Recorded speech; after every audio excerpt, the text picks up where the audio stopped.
They ignored the black passenger until he walked into first class as the plane's owner.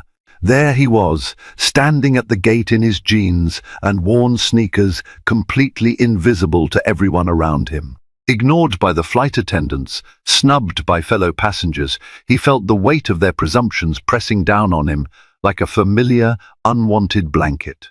No one could have imagined that this quiet, unassuming black man would be the center of the day's most startling revelation, nor that his simple decision to walk through a door would send shockwaves through the entire plane. If only they had known who he really was.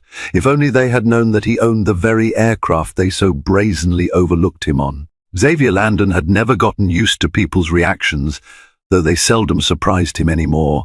Growing up in a modest home in Richmond, Virginia, he had learned from an early age how quickly judgments were cast based solely on how he looked. Whenever he stepped into upscale environments, be it a five-star hotel lobby, a corporate headquarters, or, in this case, an airport lounge, he could sense the eyes flicking toward him with curious or suspicious glances.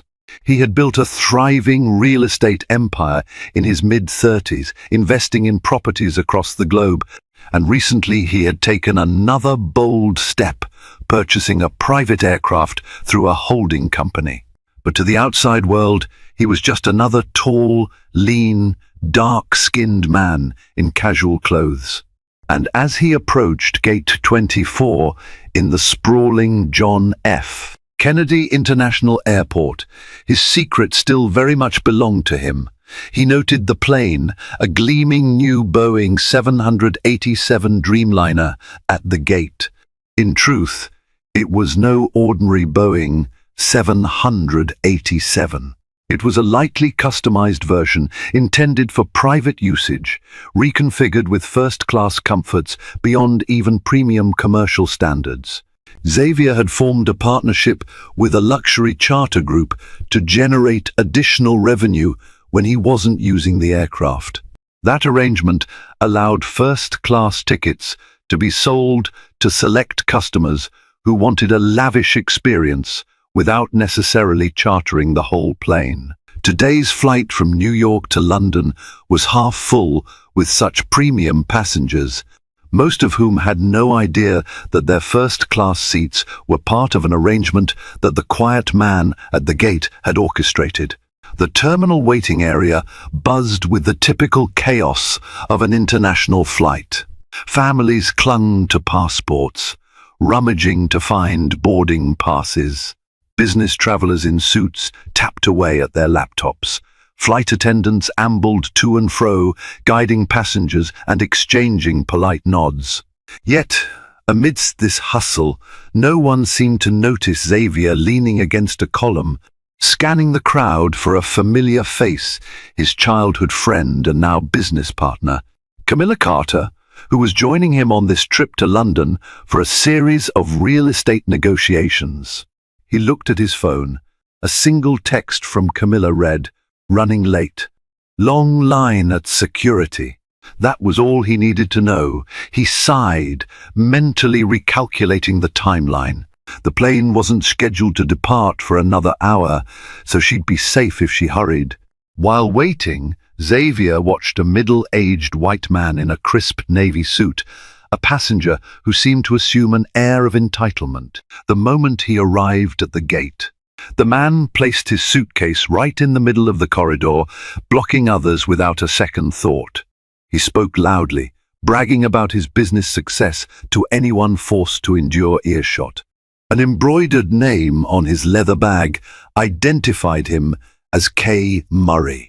Every so often, his gaze skated toward Xavier with a faint trace of a frown, as though measuring him up and discarding him as irrelevant. Xavier had seen that look 1,000 times, a mixture of curiosity and contempt, underscored by unspoken prejudice. Soon, a harried woman holding a toddler and juggling a diaper bag tried to maneuver around K. Murray's luggage. She accidentally bumped into him, prompting a sharp rebuke. Murray's voice rose quickly, fueling an awkward silence around them as he spat something about people who don't watch where they're going. Xavier's fists clenched at his sides. He nearly stepped forward to intervene, but caught the woman's apologetic glance. She hurried away, cheeks burning with embarrassment. At that moment, a perky flight attendant with neatly pinned blonde hair, whose name tag read Lauren, strolled up. She offered a polite smile to Kay Murray. "Good evening, Mr. Murray," she chirped. "We have you in our first-class cabin, seat 1A. We'll begin boarding in about 15 minutes." Lauren managed to ignore Xavier entirely, her eyes gliding over him as if he were part of the background. It stung, but he was used to it. A short while later, the first announcement came over the speakers. "Attention, ladies and gentlemen, we'll be boarding flight 1770 to London Heathrow in a few moments, beginning with our first-class passengers and families travelling with small children." The moment boarding began, Kay Murray bustled toward the gate. Xavier, deciding to stay out of the chaotic rush, held back. He was in no hurry. He knew his seat would remain empty until he got on, and the plane wasn't leaving without him. In fact, strictly speaking, the plane couldn't leave without him. Yet as he stood, an older couple edged past him in line, and a gate agent politely guided the couple through. Not a word or glance was directed Xavier's way. A few minutes ticked by. Another wave of passengers boarded. Just as the last call for first class sounded, Xavier stepped toward the ticket scanner. The gate agent looked at him, puzzled. "This line is for first class, sir," she said, pressing her lips together in a tight line, as if suspecting he was in the wrong place. "I know," Xavier replied softly. His voice was warm, but he made sure he spoke clearly. "Oh," the gate agent said, her cheeks reddening. "May I see your boarding pass?" She sounded unconvinced, even as she asked. "Sure," he said, offering his phone's digital pass. Her eyes widened slightly as she read the seat designation 1C right next to Kay Murray. "Thank you, sir," she said briskly, scanning it before stepping aside. She didn't apologize for her initial presumption, but Xavier saw the faint embarrassment in her expression. He offered a faint nod and moved on. Inside the jetway, he encountered Lauren, the flight attendant again, who continued to direct people to their seats. She gave Kay Murray a practiced smile and then offered a cooler reception to Xavier, not unkind, but certainly with less warmth. He quietly made his way into the cabin, noticing the plush seats of first class. Only a handful of them were filled. Kay Murray had already sprawled in 1A, rummaging in a bag for some documents. Xavier settled in 1C, ignoring the fleeting expression of annoyance that crossed Murray's face upon seeing who his seat neighbor was. For a moment, Xavier entertained how their interaction might shift if the man knew the seat, and indeed the entire cabin was part of the enterprise he owned. But he pushed the thought away, preparing himself for a long flight that would hopefully be restful. Once Camilla arrived, and they could talk business. As the plane's interior hummed with last minute preparations, flight attendants glided by. One offered champagne to Kay Murray, another walked right past Xavier without a word, as if he didn't exist. He exhaled slowly. It was going to be a long flight, but sometimes the best revelations take patience to unfold. Just when Xavier thought he could settle in, check his email, and await Camilla's arrival, the tension in the cabin thickened. He heard a sharp exclamation from the front galley. Out of the corner of his eye, he saw Lauren placing a hand on her headset, speaking in hushed tones. Moments later, a second flight attendant hurried to Lauren's side, exchanged a few words, and the two of them cast a surreptitious glance toward the cabin. Xavier couldn't help but notice the fleeting, troubled expressions on their faces. At first, he assumed it was a routine matter, maybe an issue with a passenger in coach or a problem with the catering. But after a moment, Kay Murray let out a boisterous laugh as a tall, olive-skinned flight attendant with Dana on her name tag knelt by his seat. tending to him with the warmth and courtesy that Xavier had yet to experience. She even adjusted the overhead vent for him. "Pleasure to have you on board, Mr. Murray," Dana said.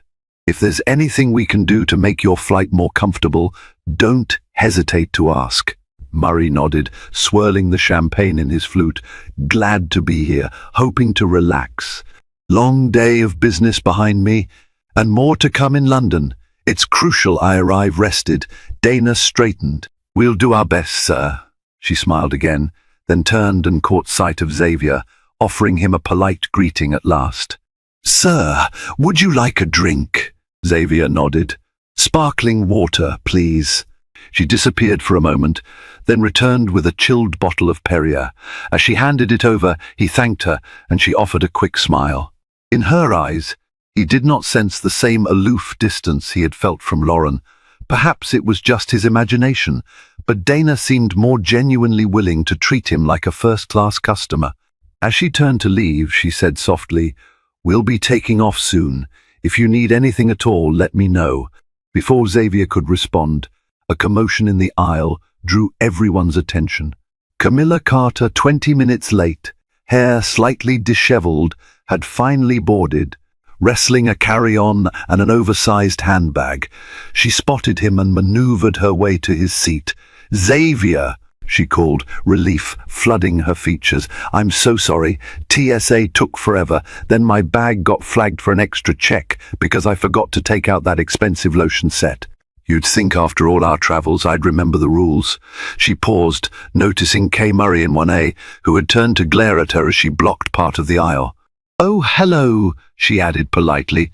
Rolling her eyes with a smirk, Camilla settled in seat 1B. The seats in this private configuration were exceptionally roomy, almost like small suites, but Camilla still managed to drop her purse onto the floor in her rush to get situated. Xavier chuckled under his breath, helping her. After stowing her bag, she leaned toward him, whispering, "I thought you said we had extra legroom in here." I almost took out that man's eye with my elbow trying to sit down. He laughed quietly. "We do. You're just clumsy." Camilla swatted him playfully, then draped her blazer over the seat. "So, how's the flight so far? You look restless." Xavier shrugged. "You know how it is. The usual stares, the usual assumptions. Nothing new." He paused as Lauren passed by, again skipping over them and offering additional pre-takeoff beverages. Camilla frowned. "Have you told them you're the owner?" "No," Xavier said simply. "I don't really need to. Not unless it's necessary. But let's see how it plays out." Camilla nodded, understanding. While she often teased Xavier about letting people know his position sooner, she also admired his decision to stay discreet in most situations. Despite the frustration it sometimes brought, he believed it revealed more about people's characters when they didn't know his status. Before the plane door closed, the flight crew initiated the safety protocol. Lauren returned, now reciting the announcements in a calm, measured voice. Dana walked the aisle, checking seat belts and tray tables. Once more, she paused by Xavier and Camilla, gave them a warm nod, and then proceeded toward Coach K. Murray, meanwhile, barked into his phone one last phone call before the flight attendants demanded all devices be switched to airplane mode. His confident voice carried across the cabin, announcing sales numbers and acquisitions as though the entire row needed to be impressed by his grand accomplishments. Finally, the doors were secured, the engines whirred to life, and the plane taxied to the runway. Within minutes, the Boeing 787 soared into the sky, leaving New York behind. As soon as the fasten seatbelt sign turned off, the flight attendants hurried into service mode. Lauren distributed menus, offering an elaborate selection of gourmet dishes. She started at seat 1A with a glowing smile for Kay Murray. "As you can see, our dinner options are curated by a Michelin star chef," she announced. "May I recommend the pan-seared duck breast or the truffle risotto? Both are exquisite." "I'll take the duck," Kayamari said, folding the menu, "and make sure it's extra rare. I hate when duck is overcooked. Also, I want a top-shelf whiskey, neat whatever brand you have, as long as it's not cheap." Lauren nodded effusively. "Of course, sir." She then moved to seat 1B, handing a menu to Camilla, but failing to hide the flicker of impatience in her smile. "For you, ma'am." Camilla gave her an even look. "I'd like the truffle risotto, please. And a glass of Pinot Noir." "Certainly," Lauren said, scribbling down the request. Next, she leaned over to Xavier. "And you?" she asked, noticeably less enthusiastic. "What would you like for dinner this evening?" Xavier looked at the menu. "I'll have the truffle risotto as well, with a side salad. Sparkling water is fine." Lauren nodded again, flipping her notepad shut. She muttered a brisk thank you and swept away down the aisle. Camilla rolled her eyes, but Xavier simply shrugged. He was used to this. If only they knew. The flight progressed in that vein. Dinner service began. While Dana was consistently courteous, Lauren seemed to direct her friendliest demeanor to Kay. Murray fussing over every detail of his meal. Meanwhile, Xavier's salad arrived late, his water glass half the time left unfilled until he or Camilla had to ask.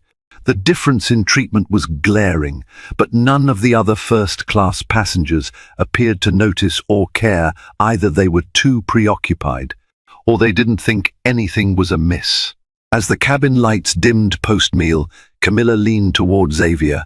"Don't let it get to you," she whispered. "We'll be in London soon, and none of this will matter." He offered a small, reassuring smile. "I'm all right. It's just unfortunate. Sometimes it's frustrating, but I've dealt with worse." He closed his eyes for a moment, thinking back to the day he first decided to buy his own aircraft.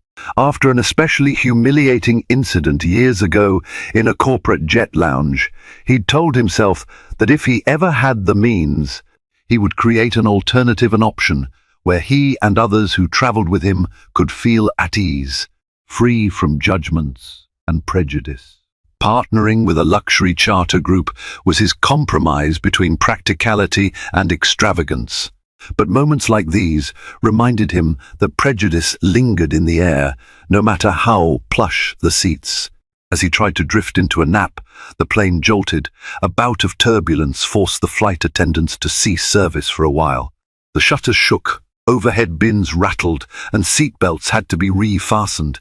The sudden swirl of wind currents outside caused the plane to lurch in an unsettling manner. Xavier inhaled calmly. He wasn't afraid of flying, but unpredictability always raised his alertness. Within moments, the pilot's voice filled the cabin. "Ladies and gentlemen, this is Captain O'Neill speaking. We've hit a patch of rough air over the Atlantic. Please remain seated with your seatbelts fastened until we clear the turbulence. Thank you." Camilla squeezed Xavier's arm. Murray shifted uncomfortably in 1A, grumbling something about how this was unacceptable. The entire plane rattled again. Xavier tried to reassure Camilla with a soft smile. Yet, in that same moment, a few overhead lights flickered ominously. Something wasn't quite right. Xavier's heart rate quickened. He heard the metallic clink and realized that Camilla's tray, still bearing her half-finished dessert, nearly slid off its table. He caught it just in time. "Kay!" Murray cursed under his breath, demanding to know if they could get a staff member to sort out the chaos. The turbulence, fierce as it was, seemed to last longer than the usual short bursts. A sense of unease spread through the cabin. Each jolt felt more threatening than the last. And as Xavier tried to steady himself, he caught the worried look on Dana's face as she strapped into a jump seat. This wasn't normal.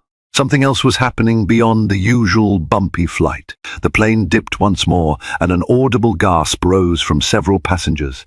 The pilot's voice, calm but firm, returned over the power system. "Ladies and gentlemen, we've encountered some unexpected weather changes. We're working to find a smoother altitude. Please remain seated and follow all crew instructions." Xavier could sense the tension building in first class, especially from Kay Murray. The man was practically hissing with frustration, tugging at his seatbelt. "Can't this pilot do their job?" He muttered loudly enough for others to hear. "I pay top dollar for first-class service, and we're being tossed around like a tin can." From her jump seat, Lauren did her best to maintain poise. But Xavier noticed the sheen of nervous sweat along her hairline. She mouthed something to Dana, who nodded gravely. Camilla tried to bury herself into the seat, knuckles white as she clutched the armrests. Even Xavier couldn't suppress the mild dread that came from not being fully in control. Owning the plane did not mean he could command the winds. A thud resonated from somewhere behind them, followed by a faint, distant cry. Possibly a passenger in economy had been jostled. The seatbelt sign glowed fiercely, a silent beacon of caution. Across the aisle, Kay. Murray's face turned a shade paler. He might have been obnoxious earlier, but now he looked genuinely afraid. Another lurch, more gasps. Camilla dared a glance at Xavier, her eyes silently asking if they would be okay. He nodded, doing his best to exude confidence. In reality, his heart hammered in his chest. Every so often, he felt the plane drop. He closed his eyes and tried to breathe slowly. "Xavier," Camilla whispered over the roar of the engines. "Should we worry?" He forced a half-smile. "Pilots are trained for this. The Boeing 787 can handle intense turbulence. We'll be all right." Moments later, the violent shaking eased. The plane seemed to find a stable pocket in the sky, though the air remained unsteady. Captain O'Neill's voice returned, calmer this time. "We're climbing a bit higher to avoid the worst of the storm. Apologies for the inconvenience. We appreciate your patience." A collective sigh washed through the cabin. Dana unbuckled herself from the jump seat. She straightened her uniform, re-stabilized her composure, and walked over to check on the passengers. She paused at seat 1A. "Everything all right, Mr. Murray?" she asked in a measured tone. The man let out a strained chuckle. "No, it's not all right, but I suppose you can't control the weather. Is the pilot sure he's doing everything possible to keep us safe?" Dana smiled reassuringly. "Absolutely, sir. We have one of our best pilots up front." As she turned to walk away, Murray said, "Wait. Could I get that whiskey I asked for? My nerves are shot." "Certainly, sir. As soon as the seatbelt sign is off, I'll bring it to you." Dana then came to Camilla and Xavier. "How about you two? Are you doing okay after that turbulence?" Camilla nodded, but Xavier spoke softly. "We're fine, thank you." He decided not to reveal anything about his ownership yet. There was no point in complicating the crew's tasks right now. They had enough to handle. As the evening progressed and the plane steadied, the flight attendants attempted to resume a semblance of normal service. The cabin lights dimmed further, encouraging passengers to rest. Gradually, the hum of quiet conversation returned. Some tried to watch movies on their seat screens, others drifted into restless sleep. Murray wolfed down a second whiskey, and then glared at the screen in front of him.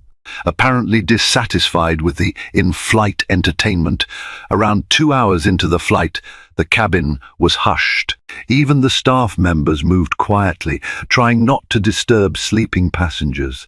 That was when Camilla turned to Xavier, her eyes gleaming with an idea. "Let's walk to the galley for a minute. Stretch our legs." He arched an eyebrow.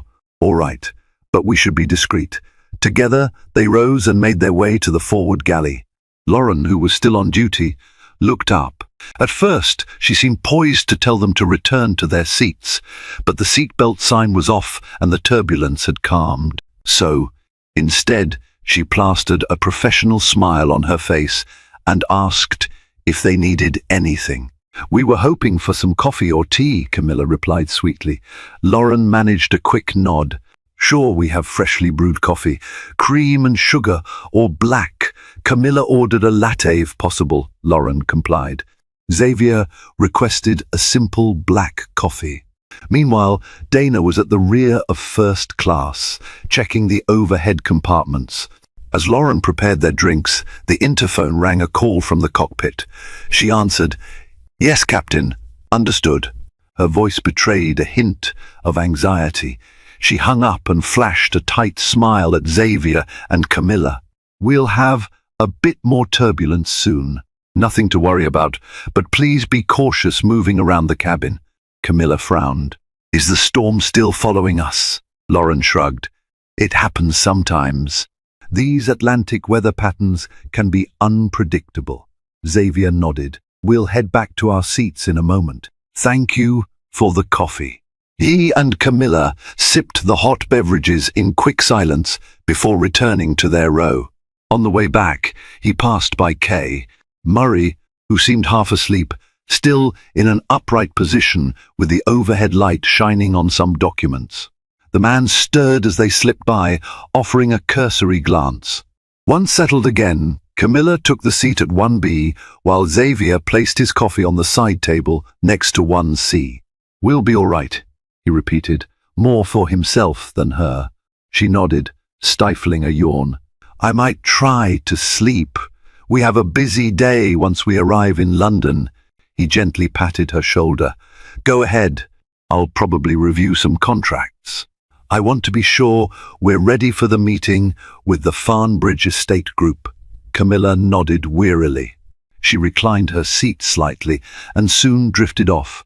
Xavier pulled out his tablet, scanning the documents, but despite his best efforts, his attention kept wandering. He couldn't ignore the undercurrent of tension in the cabin, a mixture of the storm outside and the social storm inside. That old feeling of being judged and overlooked gnawed at him. The flight attendant's inconsistent behavior toward him served as a subtle but constant reminder of prejudice. And the more he dwelled on it, the more he wondered if he'd made the right call in staying silent about his position.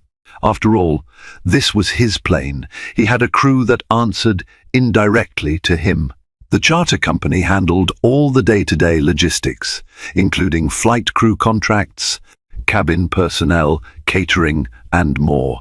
Normally, everything ran smoothly, and he rarely had to step in.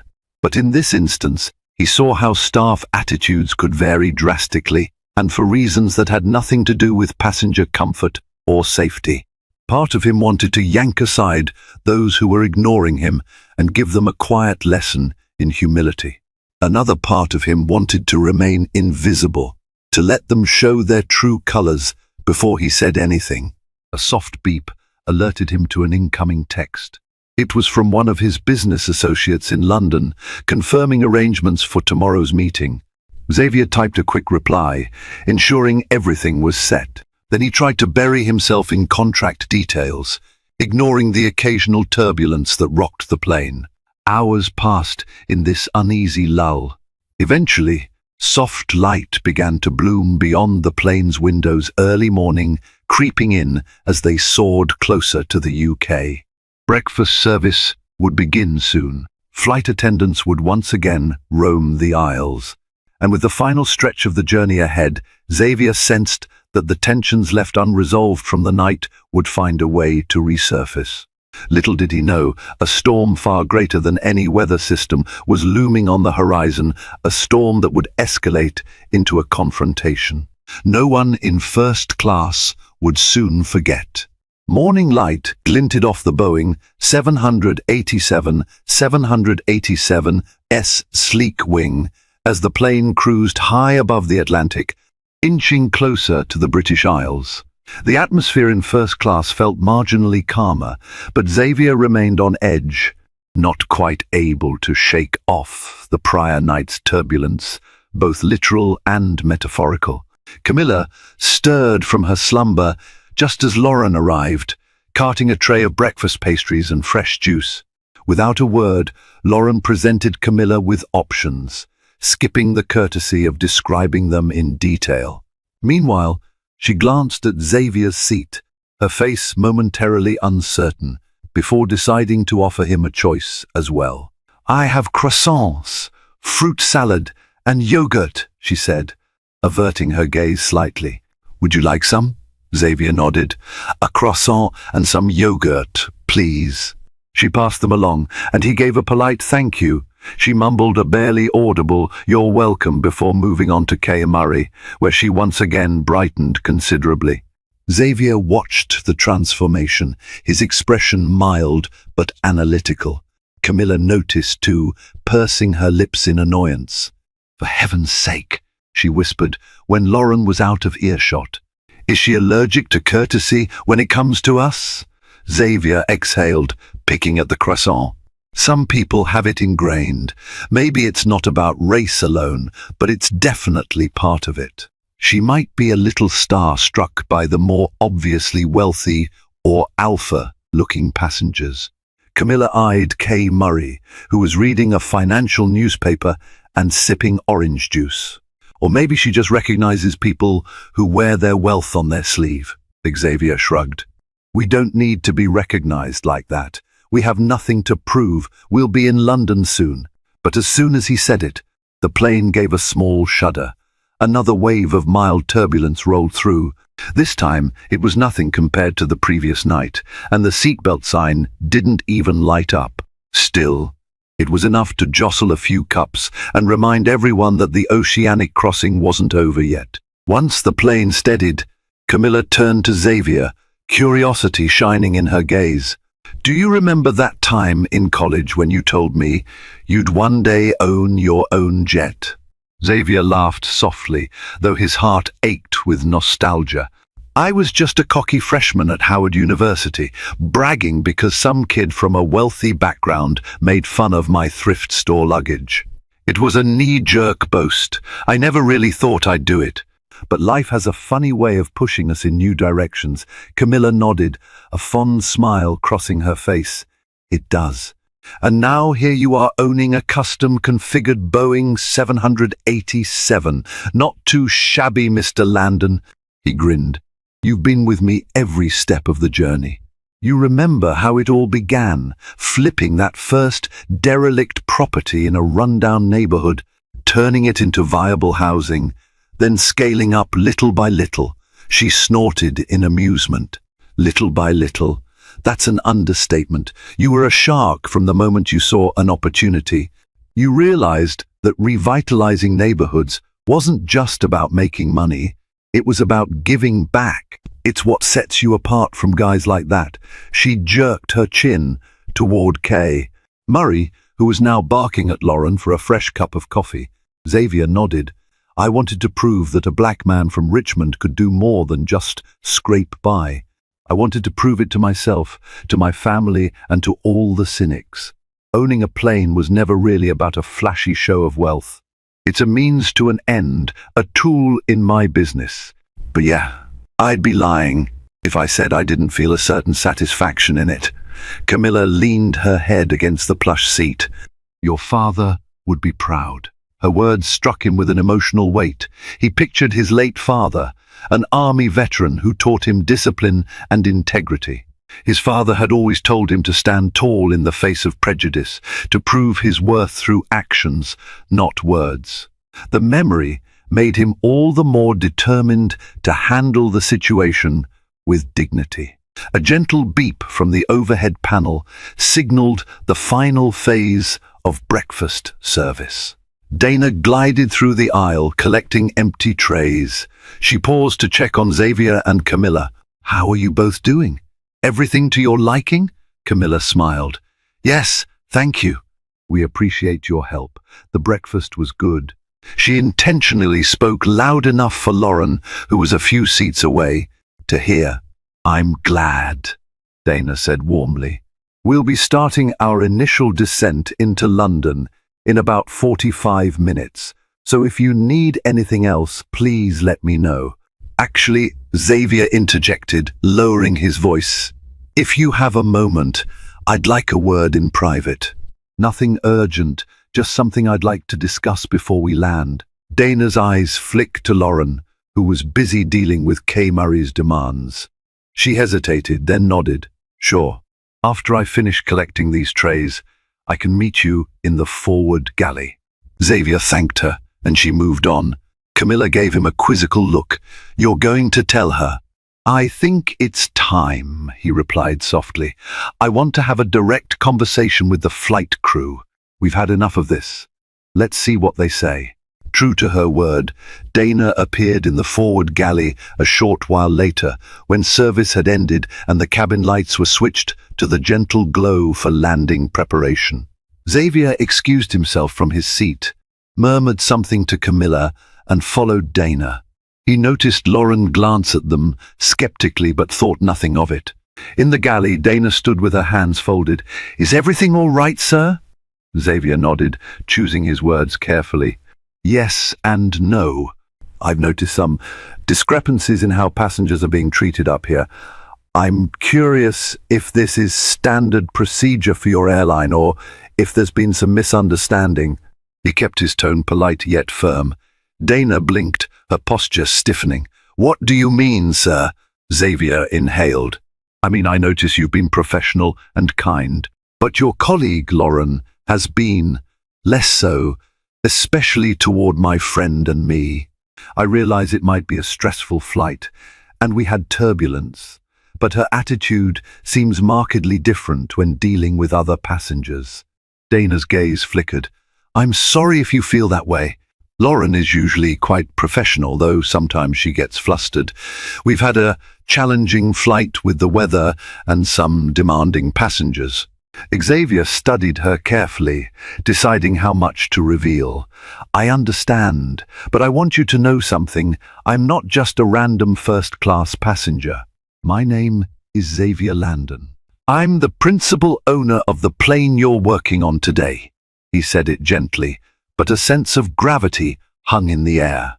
Dana's eyes widened and color drained from her cheeks. "The plane's owner?" Xavier offered a small nod. "Yes, this aircraft is privately owned by my company. It's leased under a contract with your charter group. I don't typically make this known to the crew, there's no need to, but when I see a distinct difference in how I'm treated compared to others, especially in a way that suggests underlying prejudice, I feel compelled to speak up." Dana swallowed. "I had no idea. They didn't tell us. We sometimes have wealthy or VIP passengers in first class, but they rarely communicate with us directly about ownership." She glanced behind her, as if Lauren might appear at any moment. "I'm sorry you've had a negative experience. I'll speak with Lauren. I assure you, we value all our passengers equally." Xavier sighed, crossing his arms. "I'd appreciate that. And let me be clear, I'm not trying to get anyone in trouble. But I won't tolerate racism or bias in the cabin mine or anyone else's. I'll be sending a report to the charter group after we land, detailing how I observed the differences in behavior." "I wanted to give you a heads up," her face grim. Dana nodded. "Of course. Understood." He gave her a measured look. "Thank you. And thank you for treating my friend and me with respect. It hasn't gone unnoticed." With that, he excused himself and returned to his seat.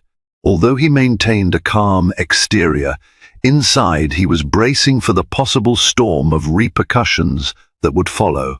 With just over half an hour to go before touchdown in London, there wasn't much time for any immediate confrontation. Yet a confrontation might come anyway, he felt it in his bones. People rarely took kindly to unexpected revelations of status and authority, especially when it exposed their poor conduct. Camilla spotted the tension in his brow as he sat down. "Well?" He shook his head. "I told her. Let's see what happens next." A hush lay over first class as the Boeing 787 began its descent. The distinctive notes of the landing preparations filled the air, the click of seatbacks being raised, the whir of electronics powering down, and the subtle shift in engine pitch. Passengers roused themselves, sipped the last of their drinks, and fastened seatbelts. Lauren and Dana systematically passed through the aisles, collecting stray items and ensuring everything was secure. Xavier noticed that Lauren's demeanor now seemed more distracted. Her usually composed smile flickered with worry. She cast the occasional glance at him, tension etched around her eyes. Perhaps Dana had spoken to her, Camilla, for her part, caught Lauren's sidelong glances as well, and her lips pressed into a thin line. Meanwhile, Murray was finishing up yet another phone call. Somehow he'd already reactivated his phone or found a way around the standard protocol. He was oblivious to the shifting cabin atmosphere as he barked orders into his device. Yes, I'll be in London by morning. No excuses. I want the deal closed by Friday. When the final announcement to turn off electronics came, Murray grudgingly obliged, stowing his phone. He glanced toward Xavier and Camilla, apparently for the first time noticing the tension hovering between them and the flight attendants. He raised an eyebrow but said nothing. The plane dropped lower, cutting through greyish clouds as glimpses of the English countryside came into view. London's skyline began to materialize in the distance. The seatbelt sign was firmly lit, and everyone was ordered to remain seated for landing. Throughout this final approach, Xavier could sense an electric undercurrent. He mentally rehearsed what might happen once they were on the ground. Would the flight attendants try to talk to him privately? Would the captain weigh in? He took a measured breath, reminding himself that no matter what transpired, he had the upper hand. The landing gear deployed with a heavy mechanical thud. Camilla grasped the armrest, bracing for touchdown. Xavier stayed steady, comforting her with a nod and a faint smile. "We're almost there," he murmured. The runway lights at Heathrow Airport shimmered below. In a smooth motion, the plane descended onto the tarmac, its tires screeching softly on the asphalt.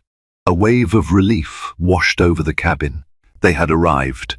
Shortly after touchdown, the plane taxied to a private gate arrangement typical for VIP charters. The pilot announced their arrival, welcoming them to London. Lauren and Dana stood at the front of the cabin, thanking each passenger as they disembarked. Camilla and Xavier remained seated for a moment, allowing the others, especially Murray, who was in a rush to exit first. True to form, Murray pushed his way into the aisle, rummaging for his overhead luggage with little regard for those around him. After retrieving his bag, he cast one final glance at Xavier. "Hopefully, next time, the flight will be smoother," he said in a dismissive tone, as though Xavier were personally responsible for the turbulence. Then he waddled off, phone in hand, presumably to bark more orders at whomever would listen. When the rest of the first-class passengers cleared out, Lauren approached. Her features were taut, and she looked uneasy. "Mr. Landon, Miss Carter," she said. "I've been informed." "Well, I understand you might have concerns about our service. I want to apologize if anything about your experience was less than satisfactory."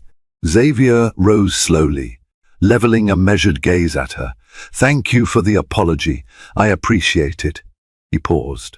"But let's be frank. If I hadn't been who I am, would you have treated me differently the next time we flew together? Or would you have continued to ignore me in favor of more visibly wealthy customers?" Lauren's face reddened. I don't have an excuse. We were busy. The turbulence was stressful. I might have come across as inattentive. It wasn't personal." Camilla snorted softly but said nothing. Xavier gestured for Camilla to step into the aisle.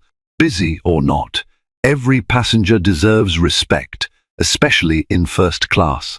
"I respect that you've come to apologize, but I do intend to file a report with the charter group about the discrepancy in service.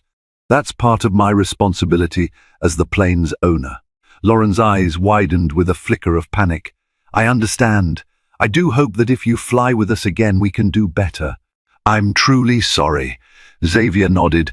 "I appreciate your honesty." "Have a good day, Lauren." He turned away, picking up his carry-on. Camilla slid her purse strap over her shoulder. Together, they exited the aircraft. Outside, the crisp London air greeted them. A sleek black town car awaited on the tarmac, arranged by Xavier's staff. An attendant from the charter company, wearing a polished uniform, rushed forward. "Good morning, Mr. Landon, Miss Carter," he said, offering a small bow. "Welcome to London. Allow me to assist you with your luggage and escort you through customs." Camilla glanced at Xavier knowingly. "Psype treatment at last," she teased. They followed the attendant toward a private customs lane. Glancing over his shoulder, Xavier saw Lauren and Dana step onto the jet bridge, continuing their routine post-flight procedures. He felt a pang of sympathy for Dana, who had seemed genuinely kind, but he also felt resolute about holding the crew accountable. If the plane was under his name, he refused to let discriminatory behavior slip by unaddressed. As the chauffeur-driven car whisked them away from the airport, Camilla quietly took Xavier's hand. "Well, that was one flight we won't forget soon," he exhaled. "No, we won't, and I suspect the fallout has only just begun." Indeed, by the time they reached the luxurious suite at the Savoy Hotel, one of London's most iconic establishments, a flurry of messages awaited Xavier on his phone.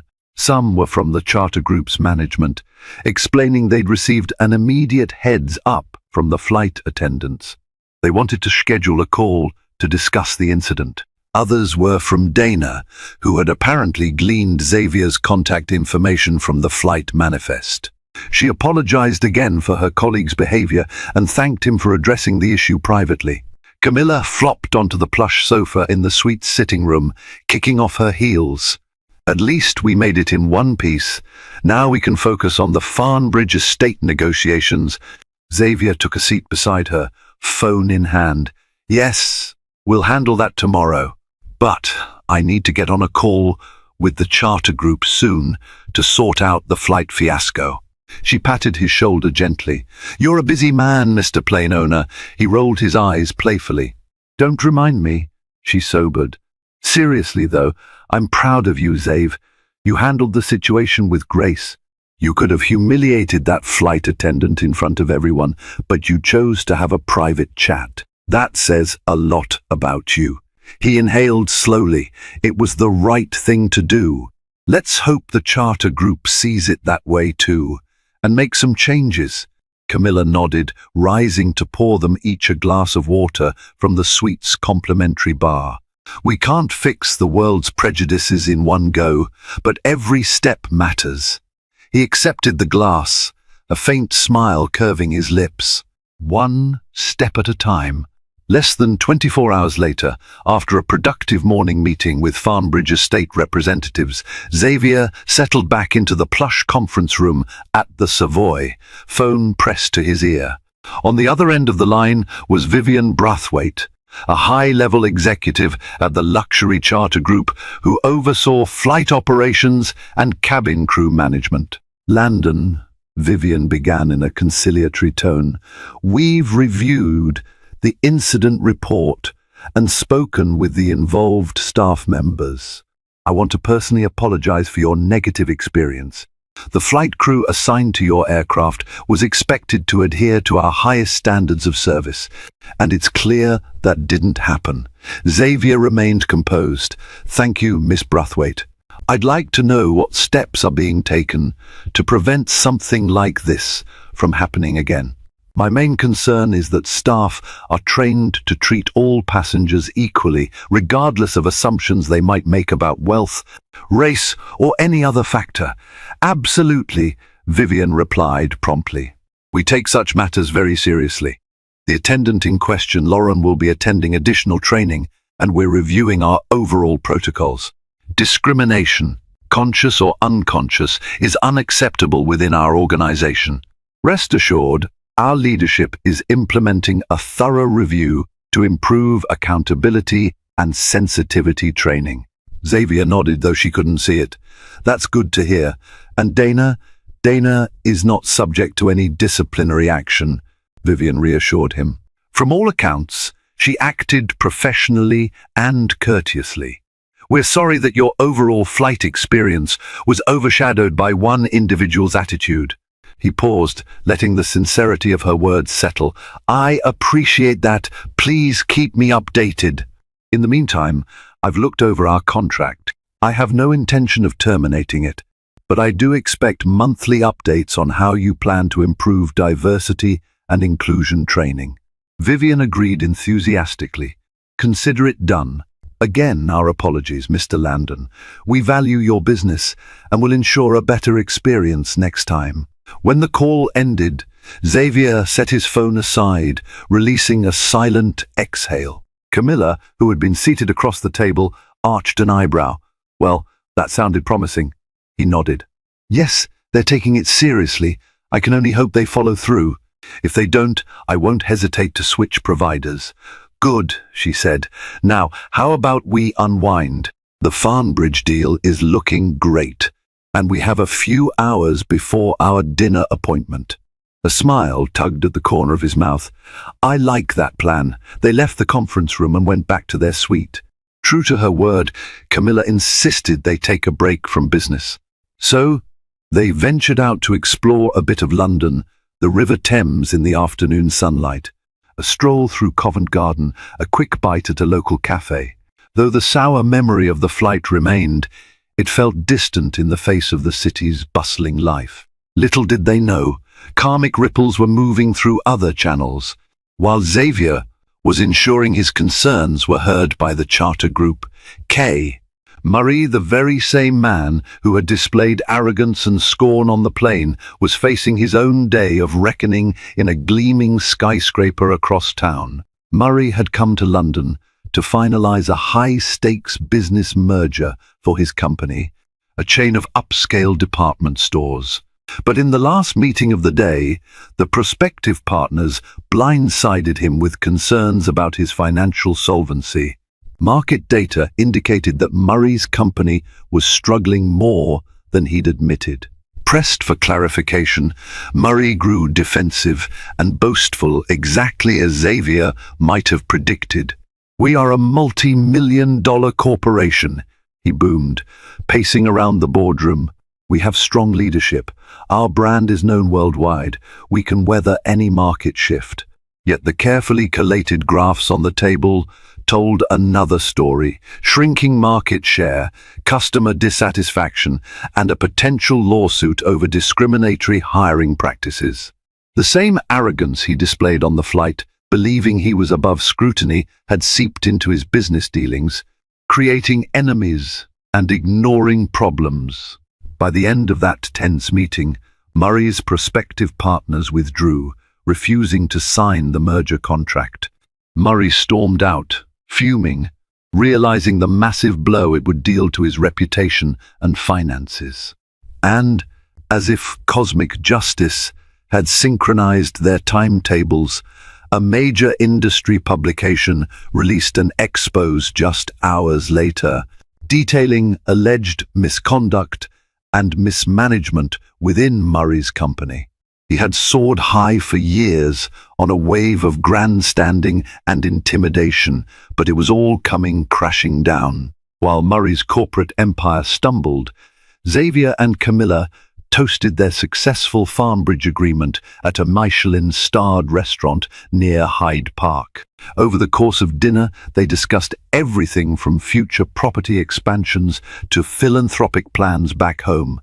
Camilla even teased that maybe Xavier should create a diversity scholarship for aspiring pilots or flight attendants, turning the negative flight experience into something positive. That's not a bad idea, Xavier mused. I'll think about it. At the tail end of their meal, Xavier scrolled through his phone, noticing a headline: Retail. Magnate Kevin Murray faces merger failure, allegations of corporate misconduct. With mild interest, he opened the article. The accompanying photo confirmed it was the same K. Murray from the flight. He skimmed the piece, seeing how the man's arrogance and disregard had led to a swift downfall. A wave of sympathy, mingled with a sense of karmic inevitability, washed over Xavier. Camilla, noticing his reaction, asked, "What's up?" He tilted the phone so she could see. Her eyes widened when she recognized the face in the article. Wow, that's quite the downfall. Hard karma, indeed. Xavier closed the article. You reap what you sow. In that moment, Lauren's face flashed across his mind. He didn't wish her any severe misfortune, only that she learn a valuable lesson and grow from it. If there was to be any real progress, it would come from the charter group's training and from her personal reflection on how she treated passengers like him. The next morning, as Xavier prepared to depart London for another destination, he received an email from Lauren. It was short, contrite, and sincere. She admitted that she'd been caught up in preconceived notions and stress, and she thanked him for giving her a chance to learn. She hoped he would continue flying with them so she could show him a better side if they ever crossed paths again. Reading it, Xavier felt a gentle warmth spread through him. Perhaps not every person who made a mistake was doomed to repeat it forever. Some would learn. Some would try to be better. That alone was reason enough to keep faith in the power of personal change. As he set down his phone, Camilla walked in, rolling her suitcase behind her. Ready to go? He smiled, pocketing his device. Absolutely, let's see where the journey takes us. She returned his smile. Lead the way, Mr. Owner. He took her hand and stepped outside into the morning sun, leaving behind a trail of lessons learned and forging ahead, confident and unbowed. Rising above discrimination is never simple, and for Xavier, it meant confronting bigotry with dignity, honesty, and a steadfast determination to make things better. His journey shows us that true power isn't always found in flaunting wealth or status, but in using both to inspire positive change. Those who judge others prematurely miss out on the rich tapestry of stories behind each face, and sometimes they pay a steep price for their narrow-mindedness. If this story resonates with you, share it with someone who needs a reminder that respect and kindness should be universal. Your support helps keep stories like this alive, empowering us to discuss important issues. So don't forget to hit that like button, leave a comment, and subscribe to this channel for more captivating tales. Together, let's shine a light on injustice, champion respect, and remind everyone that every person deserves to be seen.